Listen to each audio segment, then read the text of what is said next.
Bonjour à tous, comment ça va? Pas de souci si vous avez des difficultés avec la langue française. Aujourd'hui, c'est le tour du pluriel des adjectifs. Et le lexique qui soutient cette leçon concerne la ville. C'est le lexique, le vocabulaire dans une ville. Je pense, mais comment former le pluriel des adjectifs?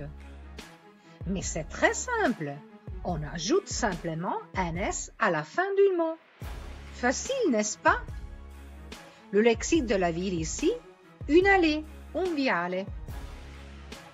Eh oui, je sais qu'il y a des exceptions dans la langue française pour les adjectifs qui se terminent par S, X, O ou bien par E ou AL.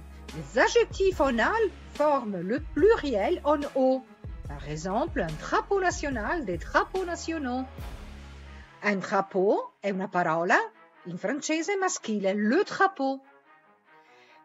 La bandiera. Mais attention, si les noms est féminin, ça devient une route nationale ou bien des routes nationales. Donc, il y a un changement entre le masculin et le féminin. Le lexique de la ville, ici, est la route, la strada. Et oui, je sais qu'il y a des exceptions avec les adjectifs suivants. Bancal, fanal, final, natal, naval et banal, qui prennent un S au pluriel. Il faut les mémoriser comme une comptine, comme una filastrocca. Bancal, fatal, final, natal, naval et banal. Dopo traballante, fatale, finale, navale et banale. Le lexique de la ville ici a un croisement. Un incrocio. Savoir que les adjectifs qui se terminent par O prennent un X au pluriel.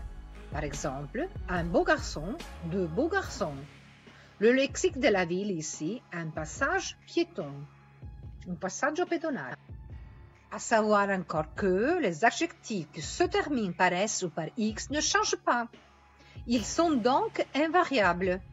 Par exemple, un garçon heureux, des garçons heureux, un ragazzo felice, des ragazzi felici.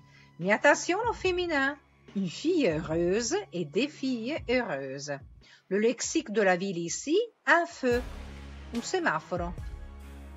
Savoir que les adjectifs qui se terminent en E prennent un X au pluriel. Par exemple, un homme hébreu, des hommes hébreux, un uomo ebreo, degli uomini ebrei.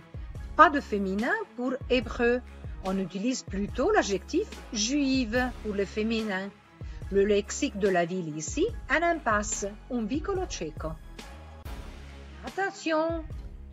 L'adjectif bleu au pluriel veut le S, donc bleu et pas de X. Le lexique de la ville ici, une ruelle, una stradina.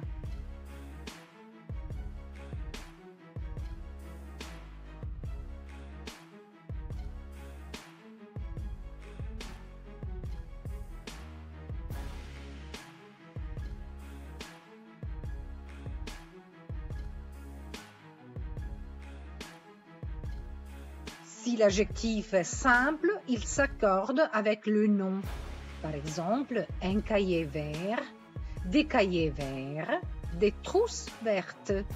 Faccio sentire il femminile, calcando, facendo sentire la T prima della E. Des trousses vertes. Non c'è differenza di pronuncia, ma soltanto di grafia tra vert au singulier et vert au pluriel. Le lexique de la ville ici, un boulevard, un viale.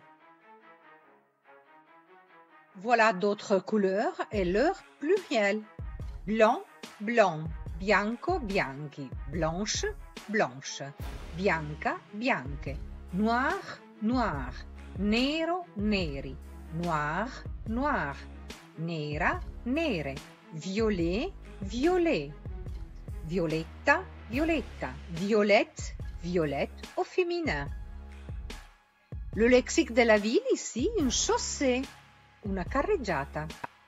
Voilà d'autres couleurs simples, leur pluriel. Jaune, jaune, giallo, gialli, mais aussi gialla, gialle. Gris, gris, grigio, grigi. grise, grise, grigia, grigie, rose, rose, rosa, rosa, rouge, rouge, rosso, rossi, mais aussi rossa, rosse. Le lexique de la ville ici, une esplanade. Una spianata per fare passeggiate. Voilà d'autres couleurs et leur pluriel. Orange, orange, marron, marron. Che cosa osservate? Che orange et marron sono invariabili. Par exemple, le crayon orange, la trousse orange, les yeux marrons, mais attention, les cheveux châtains, pas marron. Le lexique de la ville, une place, una piazza.